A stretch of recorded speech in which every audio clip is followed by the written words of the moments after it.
বন্ধুরা কেমন আছো? আশা করি তোমরা সকলেই ভালো আছো। তো বন্ধুরা, স্যামসাং যখন ইন্ডিয়ান মার্কেটে প্রথম এম সিরিজের ফোন লঞ্চ করেছিল তখন কিন্তু তারা প্রাইস 10,000 টাকার মধ্যে রেখেছিল, মনে আছে তো? হ্যাঁ বন্ধুরা, এখন কিন্তু এম সিরিজের ফোনগুলো আর 10,000 টাকা প্রাইসের মধ্যে তারা লঞ্চ করে না। আস্তে আস্তে কিন্তু তাদের প্রাইস কিন্তু বাড়তেই থেকেছে। হ্যাঁ বন্ধুরা, কিন্তু একটা জিনিস কিন্তু মানতেই হবে, এম সিরিজের ফোনগুলোতে কিন্তু এখন স্যামসাং দুর্দান্ত কিছু স্পেসিফিকেশন অফার করছে। স্পেসিফিকেশনের কথা বলতে গেলে স্যামসাং কিন্তু নতুন আরেকটা ফোন নিয়ে আসতে শুরু করেছে, এম সিরিজের M51। এর মধ্যেও কিন্তু কিছু অবাক করা স্পেসিফিকেশন স্যামসাং অফার করছে, তোমরা জানলে কিন্তু অবাক হয়ে যাবে। সুতরাং ভিডিওটাকে কিন্তু শেষ পর্যন্ত দেখো। এবং বাংলাদেশি বন্ধুরা এবং ইন্ডিয়ান বন্ধুরা, বাংলা কিন্তু আমাদের মাতৃভাষা, এই চ্যানেলটাকে কিন্তু সাপোর্ট করতেই হবে। এবং এই চ্যানেলটাকে যারা এখন ভিজিট করেছো, যারা এই ভিডিওটা দেখছো, এখনই সাবস্ক্রাইব করে দাও আর পাশে বেল নোটিফিকেশন আইকনটাকে প্রেস করে অল করে দাও।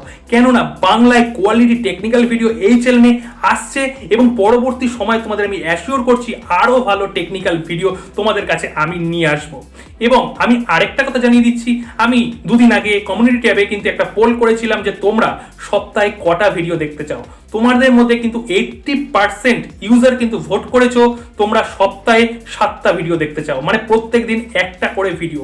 আমি চেষ্টা করব অবশ্যই তোমাদের প্রত্যেক দিন একটা অন্তত ভিডিও দেওয়ার। সুতরাং ভিডিওটাকে কিন্তু সাপোর্ট তোমাদের করতে হবে, ভিডিওটাকে শেষ পর্যন্ত দেখতে হবে এবং সাবস্ক্রাইব করে নোটিফিকেশন বেলটাও কিন্তু অল করে দিতে হবে। তো বন্ধুরা, M51 এই ফোনটা কিন্তু ইন্ডিয়ান মার্কেটে আগস্ট মাসের শেষে কিংবা সেপ্টেম্বরের প্রথম উইকে কিন্তু লঞ্চ হয়ে যাবে।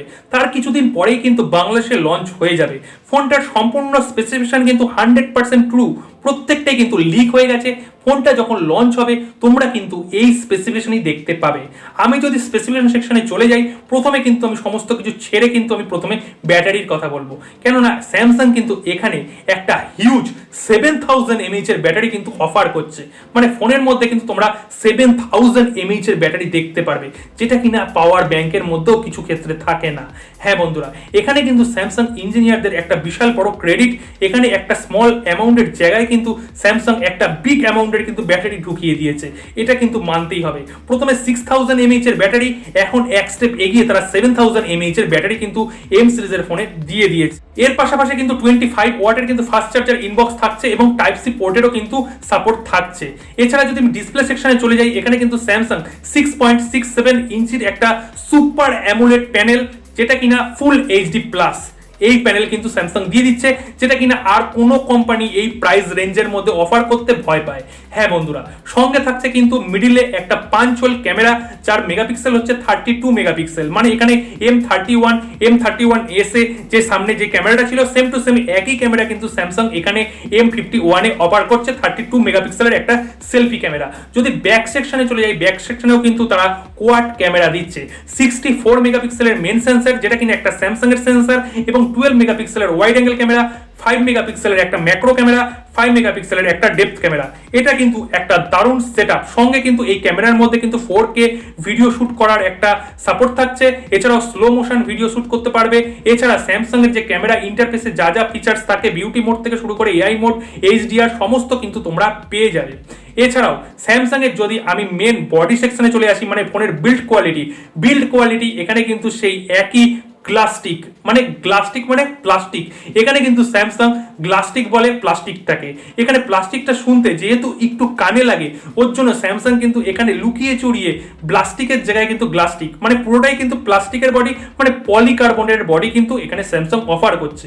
কিন্তু অন্যান্য চায়না ফোনে যে পলিকার্বনেটের বডি থাকে তার তুলনায় কিন্তু অনেক ভালো কোয়ালিটির কিন্তু প্লাস্টিক এখানে স্যামসাং ইউজ করছে। মানে M31 এ তোমরা দেখেছো, M31 এসেও তোমরা দেখেছো, সেই কোয়ালিটির কিন্তু প্লাস্টিক তারা ইউজ করছে। সুতরাং এখানে বিল্ড কোয়ালিটি তো কোনো কিছু ব্যাপার নেই। স্যামসাং এর যদি গ্লাস রেঞ্জের যদি ফোন আনতে চায় তাহলে কিন্তু প্রাইস আরো বেড়ে যাবে।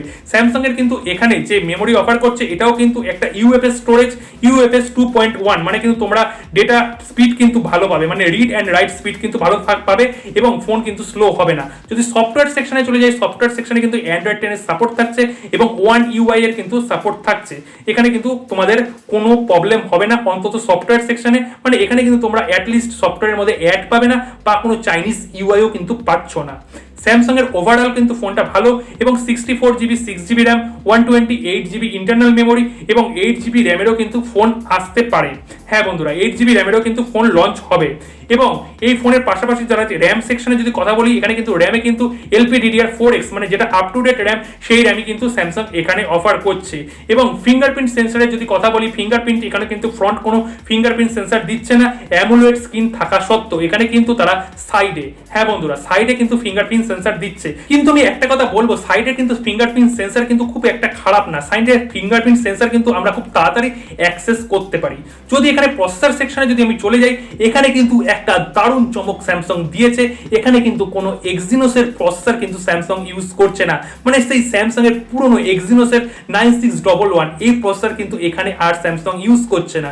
এখানে স্যামসাং স্ন্যাপড্রাগনের কিন্তু 700 সিরিজের 730G মানে 730G এই প্রসেসরটা কিন্তু স্যামসাং ইউজ করছে।